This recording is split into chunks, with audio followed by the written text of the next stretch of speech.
किसी ने क्या खूब कहा है, कभी ये मत सोचना कि तुम्हें कोई प्यार नहीं करता, क्योंकि आपके माँ-बाप आपको तब से प्यार करते जब आप सोचने के भी लायक नहीं थे।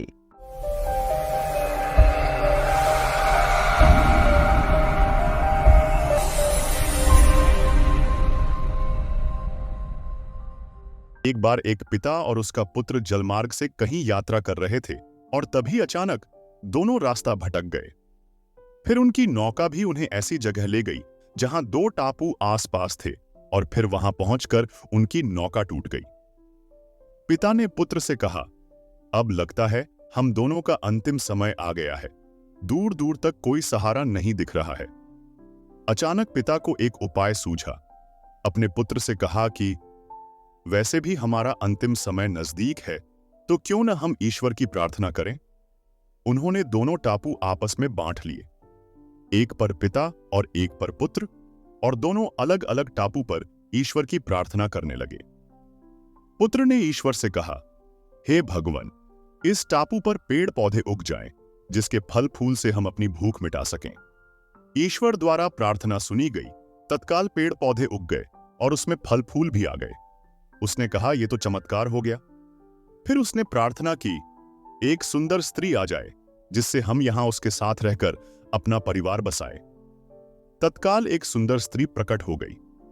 अब उसने सोचा कि मेरी हर प्रार्थना सुनी जा रही है, तो क्यों ना मैं ईश्वर से यहां से बाहर निकलने का रास्ता मांग लूं।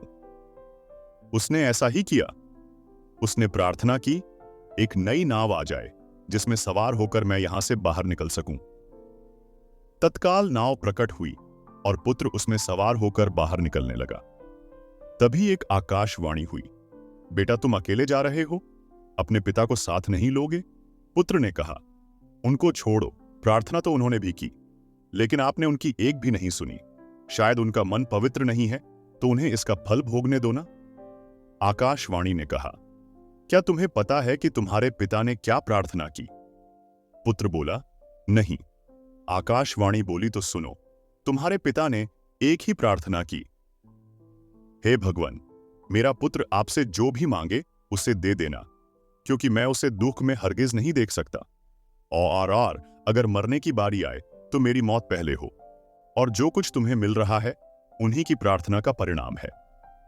पुत्र बहुत शर्मिंदा हो गया।